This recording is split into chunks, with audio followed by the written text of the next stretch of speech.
Hop, akalar. Bu BYD'ni remen natijadali.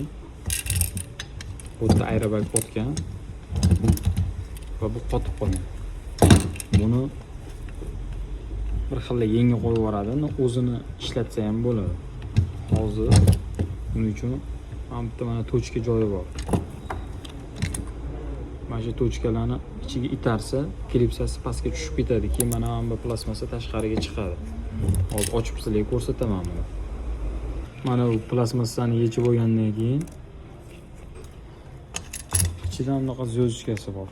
Bu hammasida ham bunaqa zyochka yo'q. Bu orqa sidenani remeni. Bu oldi tomondagi sidenada mana bu turbasini kesib yuboriladi balgarkadagi. Ichidan zoldir to'kilib ketadi, keyin ishlaydi.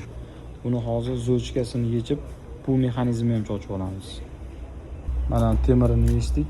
Mana bu bo'shliq ichidan bunaqa zoldirlar chiqadi. Mana zoldirlarni olib tashlash kerak bo'ladi. Shu zoldirdan bu yoqda ham bor hozir. Mana bu turibdi. Mana zoldirni olib tashlash kerak. Shu zoldir ushlab qo'yiladi mana. Mana o'sha remen natijadali tortib, mana shu plasmassalarni bukib sindirib tashlagan. Ikkita orqa tomondagi. Shu darajada qattiq tortar ekanki, endi odamni qisib qo'ysa nima bo'ladi?